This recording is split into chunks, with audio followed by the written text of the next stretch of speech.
Hey guys, how's it going? Today in our canning series, I know last time we did strawberry jam and that was fun. It's so good. If you haven't seen that video, check it out. Won't be disappointed, for sure. But today, I thought we'd process up some hamburger. Now you're probably going, what, hamburger? That's crazy. You can process almost all meats. I've never done fish, but I've done chicken, I've done pork, I've done roast, I've done hamburger, and today we're going to do up some more hamburger. The cool thing about that is that you can process it up, especially a lot of the different meats, but like we could take this hamburger and do a quart of it as taco meat, because with canning you can put in as many dry ingredients as you want, like spices, dry spices. You just have to watch putting in fresh stuff, you know, and then of course no noodles or rice or cornstarch or flour, things of that nature, mostly because you run the risk of it getting weird and not healthy. It can turn bad on you really quick, using things that you shouldn't. And if you're new to canning, especially pressure canning you're able to do more with than say water bath canning like we did last week, but there are still rules, and until you get used to those rules, I would recommend not experimenting. There's a lot of rebel canners on YouTube, on Google, everything. And I'm not going to say all their recipes are bad. I do a couple myself. Like I make a monkey butter, not approved at all. Absolutely awesome. I've made it a bazillion times and it's never hurt anybody. Never made anybody sick, because I kind of know the rules, you know. And a lot of it has to do with pH levels and acidity. And once you have a firm understanding of that, especially, you can play around. But anyhow, today, hamburger, really easy. This is something great to do if you are new to pressure canning. It kind of gives you the basics of it because it's nothing more than hamburger, and you can use water, you can use beef broth, and like I said, you can make a taco seasoning out of it, or taco meat out of it for that matter, by putting in spices for taco seasoning, and be okay with it. So, but it is one of the few meats, when it comes to meats, on a quick note, if you are doing a ground meat like we are with the hamburger, it has to be partially cooked. Reason for this: if you were to pack raw hamburger into a jar, it'd be one giant lump, and there's no guarantee that it would get all the way to the center. So we're doing what's called hot packing. Cold packing would be something you could do with chicken or pot roast or pork roast. It's something that's not ground, and cold packing, you can just stick it in the jar raw and process it. It's actually really quick, and it's easy, and it's approved. It's a proven method to cook meat or process it into a jar. But because of the density of hamburger and the way it can be packed, it has to be partially cooked. You would do the same thing with like sausage. But anyhow, that being said, this is probably going to be a longer video, but if you're new, welcome. First video, thank you. Check out some of the others. We cook, we bake, we can, we garden, all kinds of stuff. If you're returning or one of our new subscribers, thank you. I'm so glad you stopped back by. I'm glad to see the neighborhood is still growing. You know, not at the bazillion people a day that it was during the holidays, but definitely still growing. We're almost a village. Hands down. Comments, always welcome. Just be nice. You don't have to agree. You can disagree, me or anybody in the comments. Just be nice. Think before you type. And with that being said, don't forget to like, subscribe, and share. Helps keep us out there in the algorithm, helps our neighborhood grow. And that's awesome. The more people we can get, the better. You know, that's a whole lot of nice people. So anyhow, let us get down to the counter and we will get started on this grand adventure of canning and processing hamburger. Hold on for me 1 second. Down here at the counter. Now, some things you will need to do this with. You'll obviously need a pan to brown your hamburger. You don't have to brown it all the way through. You're just going to get it a light browning so that way it, you know, crumbles. So you're like, right now I have 10 pounds of hamburger right here. See how it's all smooshed into here? You don't want that in the thing, so by browning it a little bit, it'll enable that to not clump together. So the other thing you will need, pressure canner. I have a Presto pressure canner here, and we'll walk through the steps of doing this afterwards. And because I'm processing so much hamburger, I'm not going to start warming it up quite yet. Much like the water bath last week, we want to turn this on low at some point during all the browning process, or even the canning process, the filling of the jar process, and get that warming up. Because like everything else, we want warm, warm, and warm. Some people will tell you it's like 88 degrees, 100 degrees, something like that you want all your stuff to be at. I have yet to achieve that goal, and I've been doing this for years, where I have everything the same temperature. It just doesn't happen. But you're going to need a pan to fry your hamburger in, or partially fry your hamburger in. You are going to need something to put your hamburger in as you fry it, and I'm using a strainer because you don't want it. You want as little grease as possible on your hamburger. Grease doesn't do well. Large amounts of grease doesn't do well in canning. It just doesn't. That's fact life.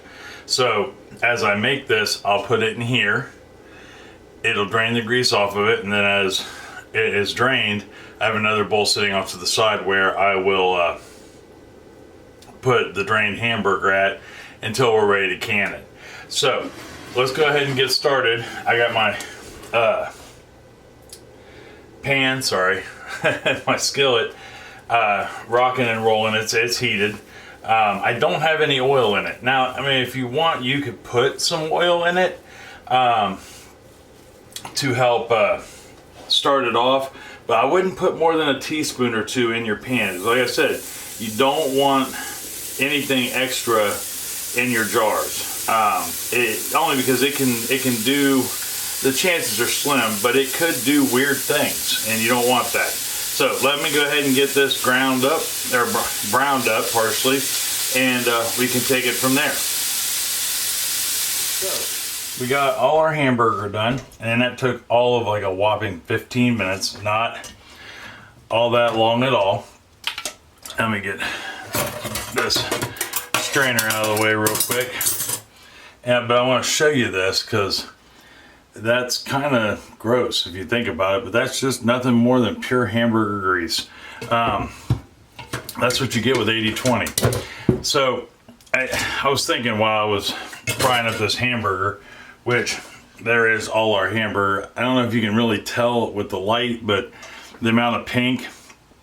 I was trying to think of the best way to describe to you what this should look like when you cook it. Almost medium rare is kind of how you wanted to cook it. If you were to make thin hamburgers out of all of this and cook it that way, that would work too, and you'd just be looking for a lot of pink in the center, because you just want it to be able to crumble apart. I mean, if you look at that, yeah, if you look at that, see how it's got pink on the inside, but it's not going to stick to anything. That's what we're going for. All right, so when I got down to my last batch of hamburger, I went ahead and kicked on my pressure canner so that way it is up and running. And so now what we want to do next is start putting our hamburger into jars. And you'll have to excuse me if you're new to my channel. You're looking at my entire kitchen. You are literally, behind you is the wall and the door to the outside. But so I'm lacking in space at the moment, but we're working on that. And you know, another thing I was thinking was, yeah, I'm sure you're thinking to yourself, who in the heck has 10 pounds of hamburger just laying around to do this with? And it doesn't necessarily have to be 10 pounds. That's just what I had that I needed to move out. So when I go to the grocery, anytime I go to the grocery, I look for manager specials or things that are on sale. And over time, my freezer will get packed full of meat. When that happens, in order to make room and not use up the hamburger foolishly, I can pack it up, I can can it and put it on the shelf. Not only does that create space in my freezer, in my deep freeze, but it also allows us to be good for another 18 months if we do this right. At least 18 months. It won't last that long, but 18 months. So now that we got our jars out, I can only do 6 at a time because that's all my sink will hold. I am going to put this in the jars and I am going to fill it up to 1 inch from the rim. Now 1 inch from the rim on a quart on any jar is to this lip right here. There's a solid line that runs around here. That is 1 inch, my friend, 1 inch. And we want to fill it up. Now it's okay to shake your product down, you know, in this case the hamburger, because you can do this with ground chicken too, or ground turkey, but you don't want to press it down in, because then you're kind of defeating the purpose of cooking it. You're limiting its space. So we're gonna go ahead and it'll hold around a pound. It's hard to say. Even if you look up, like on the National Food Preservation Society's website, it'll tell you, it doesn't tell you how much to make because it varies. You know, how much fat content do you have in your meat? Are you using 90-10? Are you using, you know, 80-20, 73-27, or whatever that is? So it'll really just depend on the type of meat you buy. But I'm gonna go ahead and get all these filled up, and when I come back, we will talk about what to do next. All right, see you here in a second. Okay, so we got our jars full, and this is what I was talking about. See, I had 10 pounds of hamburger, but by the time we cooked it down, I only ended up with 7 quarts. So it's hard to say exactly how much to tell you to, I mean, I prepared 12 jars. I've got them sitting, the remaining 5 sitting over there, just in case. You just never know, because it just depends. So right here I've got beef broth. Now, like I said, you can use beef broth, you can use water.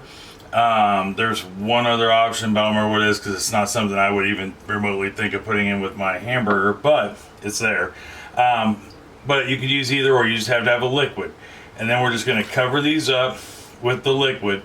I'm using Better Than Bouillon with and mixed in the water. Yeah, water and Better Than Bouillon.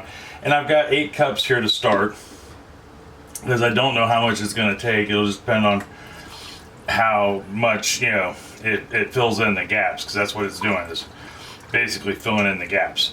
But I have found even though Better Than Bouillon is kind of expensive to buy, I mean, in its jar, in reality it's cheaper, because, like, you know, okay, so it costs $4 for $4 or $5 for a complete bottle or jar of Better Than Bouillon. Well, I've had my jar for quite some time, and I use it all the time, and I still have it, and I just made 8 cups worth of beef broth with it, so it's more economical and it tastes really good. But let's say I run out, I don't have enough, which I'm probably not. All I got to do is make more broth. Okay, we got our broth in there, and I don't know if you can see it, how well you can see it. There's a lot that I can't tell with the way the lighting is. But right now, everything pretty much is at an inch. This one's a little lower, so is this one, so is that one. But at least half of them are at an inch from the top. So what I need to do, because that may not be accurate, is I'm going to take this skewer and I'm going to pop it in there and, you know, wiggle it around a little bit, make sure I don't have any air holes in there. Because if you do, and you put this in the canner, what's going to happen is a thing called could happen. is a thing called siphoning, and all that air is going to rush up in the out of those bubbles, and you are going to end up not creating a good seal fast enough, and you can lose half of your water or your broth or whatever it is you're using. And in turn, if you lose more than half, you'll have to use that jar right away. You know, to lose a little bit's okay, you know, but you get much past the, you know, 2/3 to half mark, you're gonna have to use it, because it won't, the food will get hard, it'll get rock hard, it'll be not really good to eat. It won't kill you, but it won't taste very good. So you want to make sure you get all those air bubbles out. You know, now with some stuff, if you do that, it'll float. It's really quite cool, but all the same. So we got our air bubbles out of there. Now I just gotta go back through and top it off, because where we got the air bubbles out and liquid replaced it, it made more room for more broth. And look at that, just enough. I actually had to make 3 more cups, but it was just enough. Let me let Sam in real quick. Hold on. Oh, yep. All right. So we got those done. Now all we gotta do is wipe our rims like before with the strawberries. You'll want to either use hot water or vinegar and wipe these rims off, so there's nothing on it that will help prevent the lid from sealing to the rim. All right, we got our jar lids successfully wiped off, so now all we gotta do is put our lids on, just like such. And this is also what I was talking about, trying to find that balance of everything's the same temperature, because the reality of it is it's not. I had my jars in the hot water, which if you watched the strawberry video, you know, as long as you're processing more than 10 minutes, you can have your jars in hot water. You don't have to keep them in the oven at 170 degrees and all that nonsense anymore. Lids, as long as your manufacturer follow their instructions, but in this case, Ball, you don't have to keep the lids hot anymore. The glue they use now is it doesn't require that. So we got our lids on, right? Now I'm gonna take the ring and I'm gonna put it on, but just finger tight, which means I'm just gonna use my fingers to tighten it. You don't want to death grip it like that and, you know, run the hell out of it, but finger tight. So now I'll do that with these. Got them on, finger tight, right? Not death grip tight, but finger tight. I've got my pressure canner running, so I'm gonna put these in here. Actually, hold on for me 1 second. I'm gonna move you forward a little bit so you can see. Actually, here, hold on, I'll just do this. If I can. I want you to see a couple things real quick. Before I put you back. If the lighting is weird in here, it's because I actually had the back door open for the first time and I don't know, ever, it feels like, which is kind of nice. All right. This is awesome. One-handed with a phone connected, or with a camera connected to a laptop. All right, so if you look in there, and this just applies to Presto canners at the moment, but whatever canner company you use to buy your stuff with might be different. But the water isn't all the way up. We're not taking it all the way up like we did with the water bath, right? That is only about 2 inches up, and in this case there's lines that show you where to put stuff, and that's what I'm looking for when it comes to pressure canning. You don't need a whole lot of water. That being said, make sure that you use the proper amount. Read the instructions. Pressure canning can be dangerous. Not nearly as dangerous as it used to be, but it can still be pretty dangerous. So I've ensured I've got the right amount of water in there, judging by the lines on the side of the canner, and I'm going to stick these in here. And it's probably a good thing it didn't do 12 cans because, or 12 jars, because this pressure canner doesn't hold 12. I think it holds 7 or 8 quart jars, and 9 pint jars, and then like a whole slew of jelly jars for like the jam we did. So we'll get that in there like this, and then we are going to secure the lid, you know, which in this case it's got an arrow on the lid and an arrow over here on that handle, so that way we know we're putting it on right. And then I'm going to close it by turning it. Now it can't come off. It has locked itself in place, and back here on this portion of the lid there's actually a button lock. When it hits a certain pressure, it'll pop up. So what I'm going to do now is I'm going to wait for this to, I'm going to turn my heat up, and I'm going to turn it all the way up to about 9, almost high, not quite high. I'm going to let this heat up, and I'm going to start seeing steam come out of this, right? Once the steam comes out of this and this button lock pops up, because it's going to pop up, I am going to set my timer for 10 minutes. And then once that 10 minutes is up, I'll show you what to do next. All right, hold on for me 1 second. Okay, so the button just came up, and I wanted to show you this real quick. That button right there, all right, it was laying flat. As it heated up and the pressure started to build up and it was forcing the air out, I don't know if you can see the steam coming out right there or not, so I mean, it's a little warm, but that button popped up. So now what I've done is I have set the timer, my little timer, for 10 minutes, and once that 10 minutes is up, I can, there we are. Once that 10 minutes is up, I'll take this weight right here and stick it on there. So when that timer's up, I'll be back, and we'll talk about what to do after that.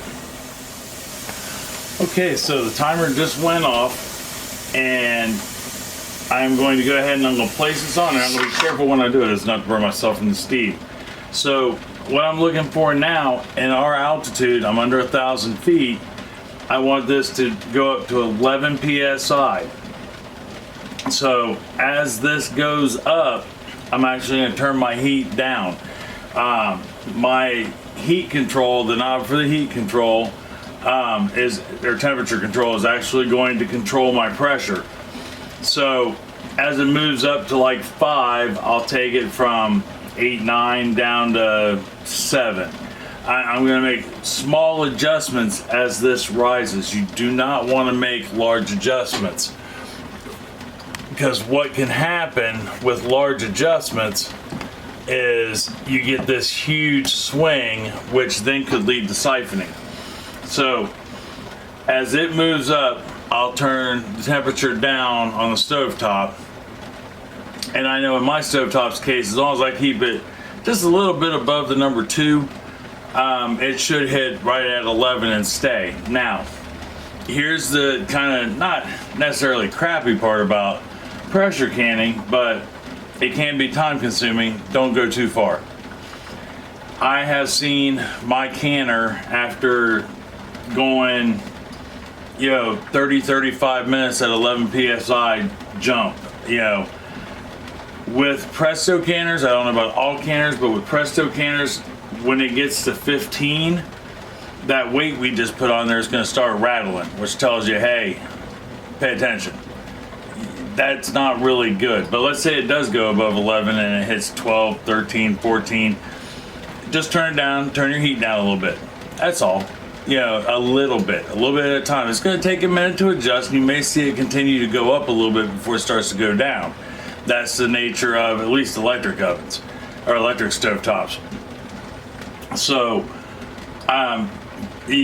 big adjustments are bad. That can lead to siphoning. That can lead to canned jars actually breaking. Just a whole lot can go along. It won't blow up on you. All right, don't think that that's going to happen. before that happens, there's a little black plug right here that will pop and release all the pressure. So have a healthy respect for it and pay attention. Like, as soon as I turn this camera off to let this go, I'm just gonna sit here and watch YouTube on my laptop. So we've turned it down, it's hit 11, right? That is when we start our timer. When it hits 11 and doesn't drop any lower. We'll start our timer. We want to pressure can these at 11 psi for 90 minutes because they're quarts. If they were pints we were doing, let's say you're doing up a bunch of pints of hamburger or meat for the most part, 75 minutes. So hour and a half for quarts, hour and 15 for pints, or 90 minutes for quarts, 75 minutes for pints. And then when we get done with that and I've done my 90-minute tour, I will be back and we'll talk about what to do to get them out of there. All right, see you here in just 1 second. Okay, so here's kind of what I was talking about. I wanted to show you this real quick. See how that's reading at like 14 psi? Now, I want you to see how long we've been on the stove for. We've been on the stove for 45 minutes. And all of a sudden at like 47 minutes it went from 11 psi to 14 psi. Why that happens, I don't know, but this is why I said you want to not like run off to the store or get too involved in something and want to kind of pay attention. And this is why I usually just sit in the kitchen when I pressure can and kind of hang out, watch movies on my laptop or whatever, and that way, if something like that happens, I can get out here and walk over to it and adjust it. And once again, I just turn that knob right there down, a half a number. I took it from a little over 2 to just below 2. So I just wanted to show you that, to show you that things like that do happen, and it's not anything any one person does, but I'm not sweating it because I turned it down, and it will eventually go back down to 11 or 12, right around in there. All right, well, I'll see you when we're ready to move on to what to do after we've hit our 90-minute mark. Okay, so we made it through our 90 minutes. We stayed at 11. One thing I forgot to mention, and this is kind of important, and it kind of sucks. If at any time you drop below 11 psi during your timing, once you get it back up to 11 psi, you're supposed to start over. Now, that being said, and I didn't say this, there have been times I've dropped down to like 10.5 psi and caught it because I'm sitting here and just turned the heat back up a little bit and been just fine. But the rule is if it drops below 11, you have to start over. So pay attention. Like I said, you can't go far while you're pressure canning. This almost has to be the thing you do for the day. And it does take a little bit of time. This part takes a little bit of time. So you want to make sure you do this on a day off, or when you don't have a whole lot planned. But it's well worth it. I just got 7 meals in one can, right now. I'm not hating on it. But we made it through our 90 minutes. I turned the timer off. I turned the heat off. So now what we're going to do is watch this gauge. I have to watch this gauge until it gets all the way down to 0, and that post that popped up earlier drops back down. After that happens, we're going to remove the weight. You don't want to remove it beforehand because right now it's still got 9 pounds of pressure in it, and it'll just blow out, and what will happen is it'll cause a quick pressure drop in the can, kind of like when you vent your pressure cooker, and it can cause things to, well, in this case, siphon out. You could ruin every jar you have in there. You don't want to do that. So we're going to let this thing go down to 0. Once it hits 0 and that button drops, we can take a look at it. We'll take the top off together and talk about what to do next. All right, see you here in just 1 second. Okay, we're finally down to 0. The popper dropped, So now all we have to do is take our thing off, and we can wait 10 more minutes. That way everything's good and settled and depressurized. And that's per the canner's instructions. Yeah, this last little bit is per the canner's instructions, and it's for your safety. But so we'll wait 10 more minutes, set the timer, 10 minutes, and then when I come back here in a second, we'll get to see the fruits of our labor. Hold on for me just 1 second. 10 minutes is up. I'm excited. Now we can see if we had any siphoning or anything. And in a way, I mean, I hope we didn't siphon, but in a way I hope we did, just so I can show you what's going on inside the can. You know, and I say this based on the fact I can smell it. A lot of times if you get any kind of siphoning, and it may not be much, just a little bit, you'll be able to smell whatever it is you were pressure cooking or canning. So we'll go ahead, when we take the lid off, unlock it like that, lift it away from us. No different than when we were doing the strawberries in the last canning video. So we'll take that off and find a place to sit it real quick. Alright, so look down in here. Yeah, we had something siphoned. Let me grab you here real quick and hopefully I can get you over there. Cords everywhere. And I don't know if you'll be able to see in there or not. Might be too dark, but there is beef broth in the in the bottom of that, along with the water we put in there in the beginning. It may not be a lot, but we will definitely find out as I'm about to take these out. So, just like any other time, got the rack out, and we'll go ahead and pull these out. Wonder which ones, we'll be able to tell which one's siphoned. We'll pull this out. That's looking beautiful. Get a little better grip on that. I'll bring it over to show you. Grab a towel. Never trust the tongs in transport. But there we are. That is our hamburger all done up. Now, like I said, you can do these in water. You don't have to use broth. And I never did look to see what the third option was, only because I just remember it being something I wouldn't use. It didn't sound like it goes with hamburger.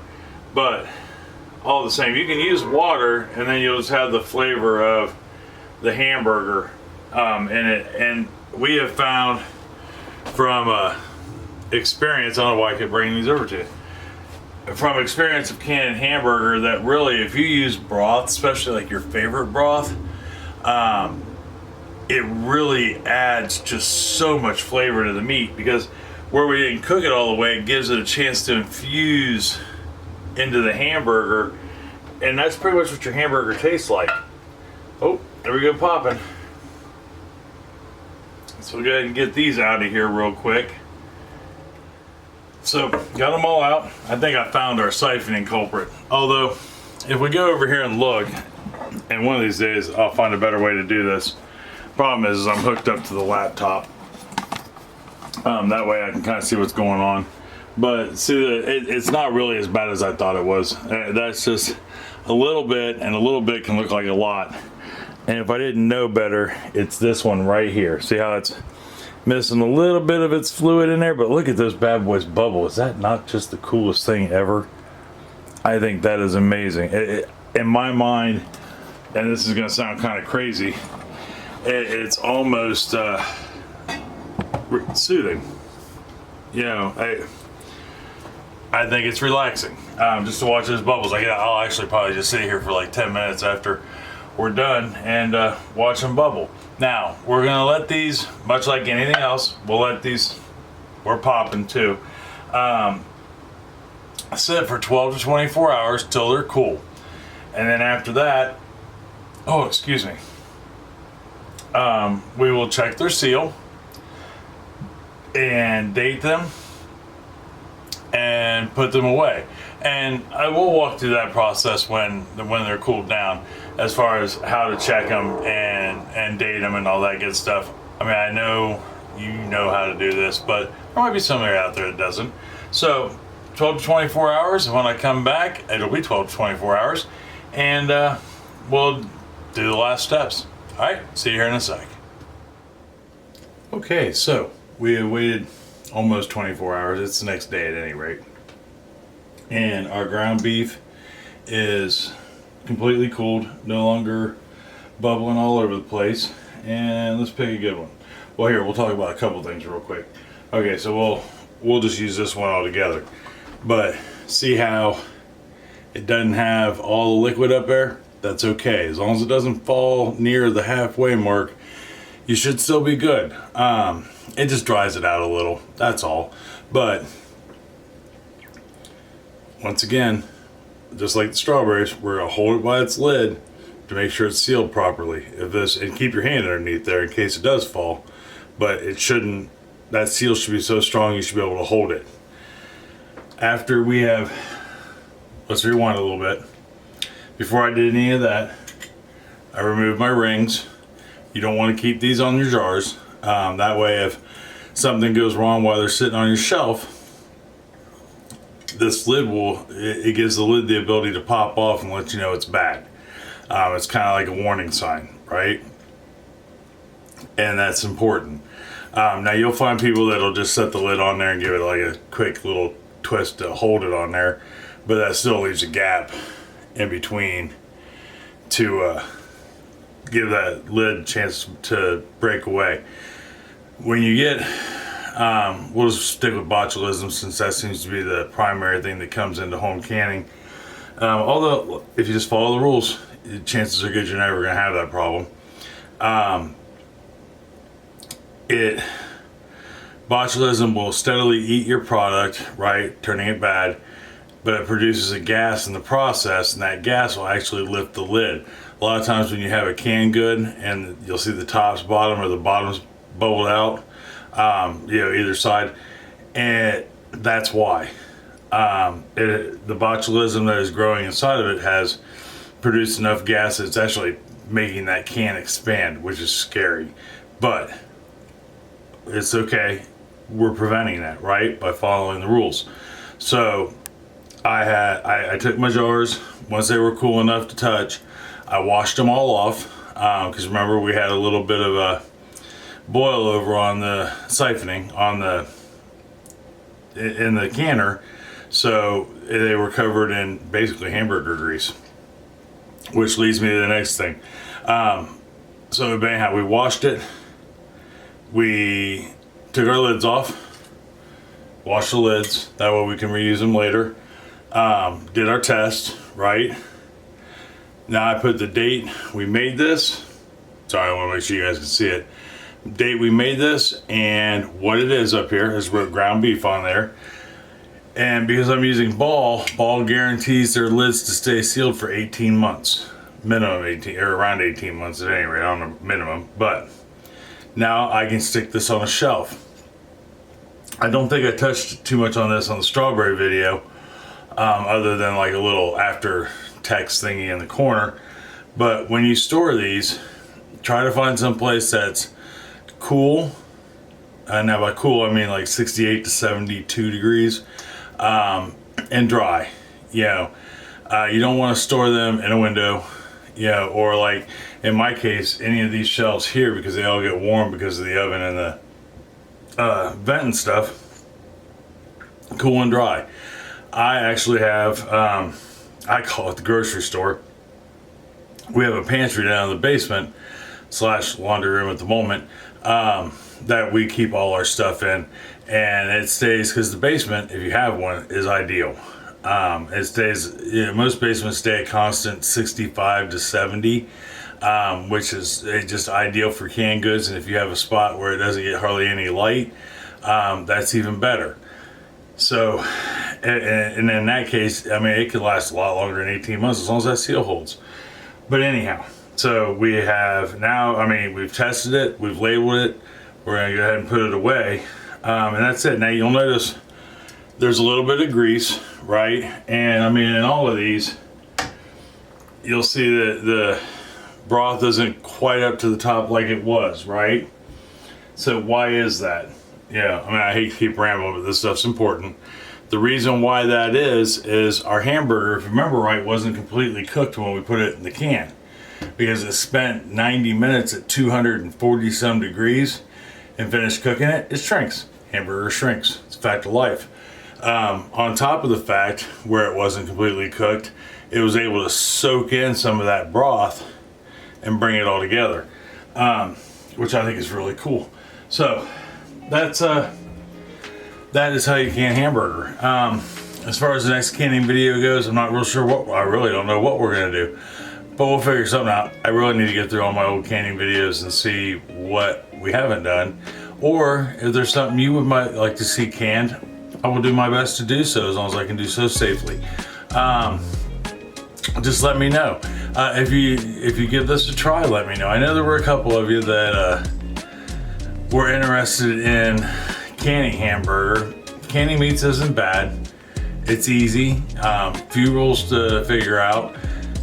I'm not gonna say it's expensive to start in the beginning, but I think the benefits of it all are quite rewarding. Now I have a product that I don't necessarily need a fire for. It's already pre-made, so if I am using propane or gas, fire, wood or charcoal, I don't need as much. It doesn't have to cook as long, and that's important. That saves fuel. But that being said, I'm guessing these videos are coming out on Saturdays. At least that's what I planned. And I'm still not sure what we're doing next week for dinner or lunch or dessert. But until then, I love you. I love you very much. And I mean that from the bottom of my heart. Tell somebody else that you love them and that you love them very much. It's going to make them feel wonderful on the inside. Probably make them smile. It's going to make you feel good all over, and you'll smile too.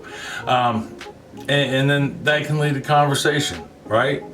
And I never hurts to be prepared. That's what I'm saying. So, until I see you for dinner, I love you. I'll see you then. Talk to you later. Bye-bye.